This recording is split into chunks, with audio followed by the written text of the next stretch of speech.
खबर शामिल करेंगे। अमेरिका की महंगाई भी पाकिस्तानियों के लिए अजाब बन गई। IPPs के मुआहदे की अहम शिक मंजर आम पर आ गई। हुकूमत से बिजली मुआहदे में अमेरिकी इन्फ्लेशन को इंडेक्स करने का इंकशाफ सामने आया है। SDPI के research fellow doctor Khalid Waheed और वाहिद नज़ीर का कहना है कि अमरीकी डॉलर की कदर गिरने पर भी पाकिस्तान में बिजली का टैरिफ बढ़ेगा, जबकि अमरीका में महंगाई का असर कैपेसिटी चार्जेस पर होगा। करे कोई भरे कोई, पाकिस्तानियों का कुछ यही हाल है। अमेरिका में महंगाई बढ़ेगी तो गरीब आवाम की जान मजीद मुश्किल में आएगी। होश रबा इंकशाफ सामने आए तो होश उड़ गए। IPPs मुआहदे हलक की हड्डी बन गए। हुकूमत पाकिस्तान से बिजली मुआहदे में अमरीकी इन्फ्लेशन को इंडेक्स करने का इंकशाफ सामने आया है। SDPI के research fellow doctor Khalid Waheed और अहद नजीर ने सारे राज खोल दिए। बताया कि अमरीकी डॉलर की कदर गिरने पर भी पाकिस्तान में बिजली का टैरिफ बढ़ेगा। अमरीका में महंगाई का असर कैपेसिटी चार्जेस पर होगा। बिजली के टैरिफ में 12 से 20% तक टैक्स, जबकि 70% कैपेसिटी चार्जेस हैं। डेटा के मुताबिक 2019 में पाकिस्तान में कैपेसिटी चार्जेस की रकम ₹3.26 फी यूनिट थी। साल 2024 में बढ़कर ₹10.34 फी यूनिट हो गई है। अमरीकी महंगाई के साथ मकामी मुल्की महंगाई का असर भी कैपेसिटी चार्जेस में शामिल होगा, जो अवाम देंगे।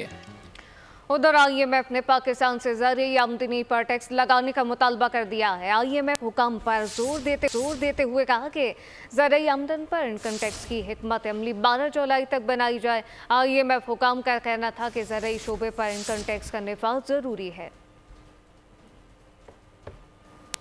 अमीर जमात इस्लामी हाफिज तैमूर रहमान 26 जुलाई को इस्लामाबाद में धरने का ऐलान कर दिया। प्रेस कॉन्फ्रेंस में उनका कहना था कि धरने की तवालत का इंहसार हुकूमत के रवैये पर होगा। बिजली कीमतों में फौरी कमी की जाए, अवाम पर जो टैक्सेस लाद दिए गए हैं उन्हें वापस लिया जाए।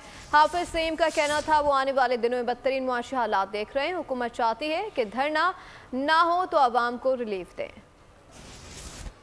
कि नहीं, हम इसको मनसूख नहीं करेंगे और हम कोई ऐसा इल्तवा नहीं करेंगे जिसमें हुकूमत को ये रिलीफ मिल जाए कि जनाब तो धरना आगे चला गया। हमने फिर इज्तिमाई मशवरे से ये फैसला किया कि अब ये धरना और ज्यादा कुव्वत से करेंगे और 26 जुलाई को करेंगे इंशाअल्लाह। एक तवील धरना, और ये इसकी तवालत का सारा इन्हिसार हुकूमत के ऊपर है।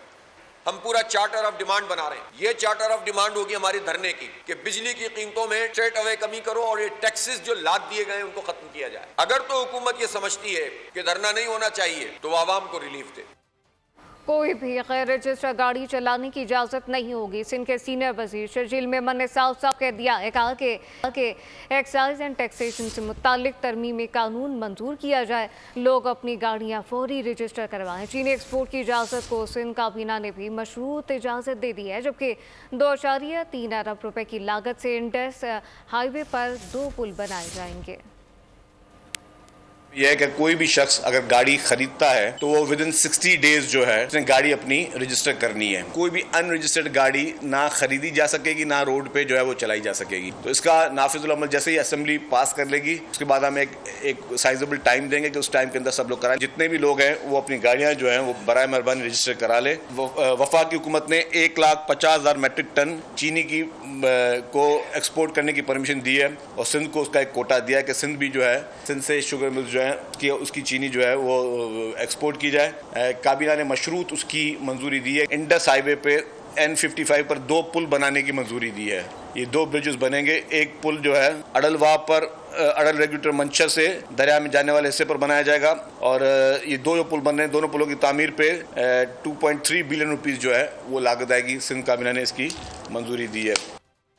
ज़ेर हिरासत अफराद की अहलखाना से मुलाकात क्यों नहीं कराई जा रही? सुप्रीम कोर्ट में फौजी अदालतों में सिविलियंस के ट्रायल के खिलाफ केस की समाअत में जस्टिस अमीनुद्दीन का इस्तफसार। जस्टिस जमालुद्दीन ने कहा कि जिनसे तफ्तीश मुकम्मल हो चुकी उन्हें जेलों में मुंतकिल करें। जस्टिस इरफान सादत बोले कि इंसानों के साथ गैर इंसानी बर्ताव ना करें।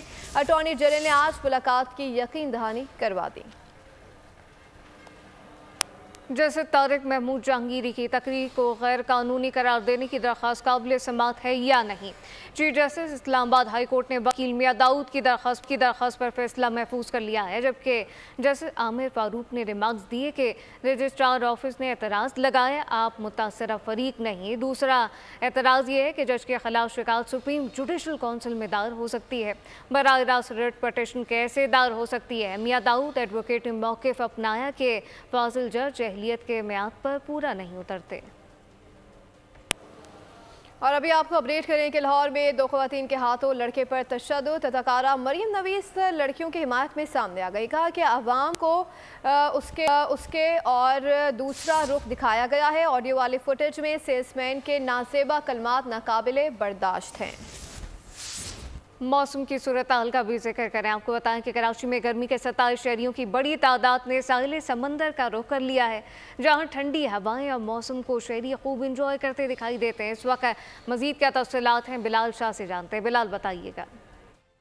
इस वक्त मैं मौजूद हूँ साहिल समंदर पे और गर्मी की सताए अवाम की बड़ी तादाद ने इस वक्त साहिल समंदर का रुख किया और यहाँ पे मौसम का मजा ले रहे हैं। ठंडी हवाएं यहाँ पे चल रही है। कुछ नौजवान हमारे साथ मौजूद हैं, उनसे जानते हैं कि वो किस तरह मौसम को एंजॉय करें और गर्मी को दूर करें। आप जरा बताइएगा। गर्मी भी इतनी है, मौसम अच्छा होता नहीं है। दिन के टाइम पे गर्मी बहुत है, तो शाम के टाइम पे थोड़ा मौसम एंजॉय करने आ जाता है। मैं भी एक डॉक्टर हूँ, फिजिकल थेरेपिस्ट। हॉस्पिटल में होते हैं, सारा दिन पेशेंट्स वगैरह देखते हैं। गर्मी अलग है तो स्ट्रेस आउट हो जाते हैं बहुत सारे। एक और नौजवान हमारे साथ मौजूद है, उनसे जानते हैं कि वो सीवीओ पे किस तरह एंजॉय करें। बताइएगा आप जरा। आजकल कराची का मौसम बहुत खुशगवार चल रहा था।